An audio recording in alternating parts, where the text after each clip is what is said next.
guys, and welcome back to Live, Love, Life, and Travel. This is your girl Shamika, and if you're new here, welcome. Just to let you know, I usually upload my videos throughout the week, so if you're interested, please hit that subscribe button. So today's video is going to be another mental health video because for me, like my mental, my emotional, and my spiritual health is one of the most important things in my life. It's something that I guard and protect and I work on all the time because of my past and seeing what happens to people when they don't take responsibility for their mental health. And I'm a very, very big advocate in knowing thyself and being responsible for your life, your mental health, and working on it and doing it in ways that doesn't necessarily take medication or drugs or anything like that. Doing it in a natural way. Not that I'm saying that there's not a place for medication and there's not a place for drugs, because there is. I'm thankful for the advancements of medicine, but at the same time, I think as a society, especially in American, especially in Western culture, that we reach for drugs and pills quite too often without really figuring out the root cause of what's really making us feel the way we feel. And so that's why I talk about it now and then. It's not like my highest views videos, but I talk about it because I think it's important. I want to get the message out there. Anyway, so as you know, I've been gone for a while, and one of the places I was at was Koh Phangan. I got invited there by my ex-boyfriend, by a friend, by an ex. You guys, I've done other videos about him. And we after we broke up, we rekindled our friendship, and I visited him like 5 months ago, and it was amazing. It was awesome. We got along really, really well. Our chemistry was great. We bounced off each other. It was a really, really good time. So he invited me a second time. I was like, yeah, like why not? It'd be really fun. I had a really good time before. So when I got there to Koh Phangan, it was in the middle of monsoon season, and it had been raining for like days and nights and days and nights for days. And of course, everybody's was a little bit like gloomy, a little bit grouchy, a little bit like, ugh, when will it stop raining? But in my eyes, it's still just rain. It's just rain, guys. But anyway, so when I got there, he was already like in a kind of a grumpy mood, my friend. And the first 3 days were fine. It was fun. We were enjoying each other. It was like it was before. And then towards that night, I noticed that his energy was changing. Like he stopped smiling. He was grumpy. He was upset. He was frustrated. He seemed like he was even depressed even. And like literally, there was one day that he barely spoke a word to me all day long. It was just really, really weird. And I remember on that day, I started feeling really, really depressed. Like not as depressed as I used to be when I was really dealing with my depression, but I can feel it kind of. It was a familiar feeling, basically. Definitely a familiar feeling. And I was kind of like, why am I so depressed? Like, why do I feel so sad? Like, I was like crying. I was like breaking out in tears for no reason. I'd be like laying there and just crying and just feeling so sad. And I mean, I was like, what the hell? Like, why am I so depressed? And because I'm a big advocate of being responsible and taking responsibility for your mental health, when I start to feel a certain way, I try to get to the root cause of why am I feeling this way, so I can remedy the situation or take steps to figure or lift the depression or help myself, get myself back in a healthy mental and emotional state. And at first I was like, well, is it him? Like, yeah, he's being moody right now, but it's not like that would make me depressed. It would make me annoyed, but it wouldn't make me depressed. Yeah, it's raining, but and that sucks that it's been raining for like days now, but it's just rain. Like, honestly, people, there are kids starving. It's just rain. And I was like, that would make me a little gloomy, a little tired, a little lethargic, but it wouldn't make me depressed. And I like nature, by the way. Like, as a kid, when I was younger, I used to like run in thunderstorms. Like, I actually don't mind the rain that much. Like, I get it when it's been raining back to back to back, it can start to get to you. There's a reason why people have seasonal depression.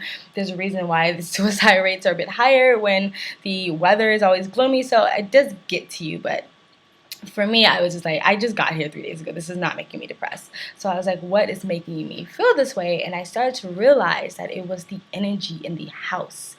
And I think people underestimate how much your environment, your atmosphere, and the people you surround yourself by actually affects your mental and your emotional state. It affects it a lot, especially if you're a hypersensitive person. Hypersensitivity is actually a psychological term for people who are bit more sensitive and intuitive to things than other people. So you usually absorb people's energy and emotions a lot easier than other people. So me being in this sort of gloomy, depressive, stagnant energy that was in the house, and then also being around him, I was absorbing his energy and his emotion. And I was like, okay, so that's what it is. And so another thing that I've been practicing lately, and it's actually been working really well for me, is basically simple. Something really simple is mentally making a decision to just not let myself go there anymore. Just not be miserable. Just saying, like, I'm not gonna be miserable anymore. I'm not gonna be upset. I'm not gonna be sad. I'm not gonna be depressed. And I'm not saying, like, especially if you're dealing with deep clinical depression, like, it's that easy to make, like, oh, a mental note and you just out of it. But for me, that's been working, where I'm just like, when I recognize I'm sort of allowing myself to just be in a state, I decide that I'm not going to do that anymore. I'm not a victim. I can decide that this is not where I want to. This is not the mentality I want to keep myself in, so I remove myself from it. So I've made a mental decision right there and then and be like, I'm not going to let his energy bother me. I'm not going to let his mood bother me. I'm not going to let the atmosphere in this house bother me. I'm not going to let the rain bother me. I literally had to protect myself by mentally putting myself in a little happy bubble, and then just being grateful for what I have in that moment, is reminding myself I'm in Thailand, reminding myself I'm alive, reminding myself the rain is amazing, it's going to make this island look beautiful and lush, and Mother Nature, and why are we so upset at it? Like, I tried my best to help my friend by keeping myself in a good light space, thinking that maybe my energy will rub off on his energy, and he would pick up on it, and maybe it will help lighten his mood.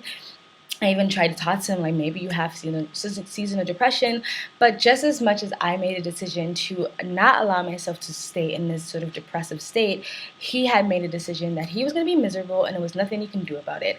And when I recognized that, I was like, okay, so that's his thing, that's his little journey. This is going to be mine over here, and I'm not going to let his stuff mess with my stuff. Like, I'm not saying this is him, but there is a thing called, like, emotional vampires, where people sort of just, like, drain you all the time emotionally and drain your energy all the time, because they're always depressive and they're always anxiety ridden, they're always angry and they're always sad and they're always gloomy and they're always moody. And if you're around them all the time, you find yourself just drained out of them, because you're constantly trying to be like, it's okay, it's okay, it's okay.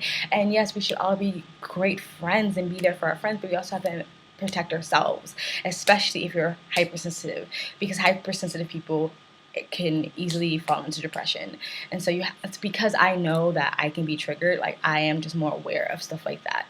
And so yeah, so that's pretty much what the video is about, is just, like, again, taking responsibility for your mental and your emotional health, recognizing the things that are around you, the things that you are surrounding yourself, the things that you're involving yourself in, can have actually a really big impact on how you feel and your emotional and your mental state. You might be hypersensitive and not even realize it. And so you can be absorbing everyone else's energy and not even understand why you're so upset or why you're so pissed. Like, you ever walk into the room and everybody just seem like off? It's like because they're feeding off each other's energy.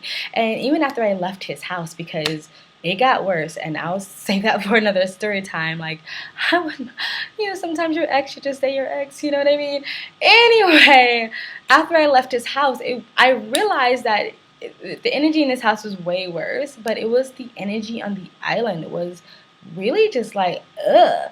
And it's because, like, we don't realize, like, collectively we can build our own little energy ecosystem in a way, where it's like if everybody in the room all pissed off, then it's like you start to feed off everybody's energy, and you like wonder why everybody acting all weird and funny, and people say, oh, something in the water, or it's a full moon or something like that. But a lot of times it can be just people feeding off everybody's energy. So collectively, if everybody's on the island all gloomy and upset and depressed because it's been raining all the time, it's like that energy, it becomes collected, and it becomes almost like an atmosphere, like, and I can feel it. I remember I was just like walking down the street on the island, and I was just like, it's something off on this island. Like the energy is off, and I didn't like it, basically. And I wasn't the only one who felt that. There were my friends, there were other people who were saying like the energy is off on this island, or the energy is off in this room, or whatever, or people's energy is off. And to some people this may sound a little bit too like hippy dippy or whatever, new agey, but you will be surprised how other people's energy will affect you.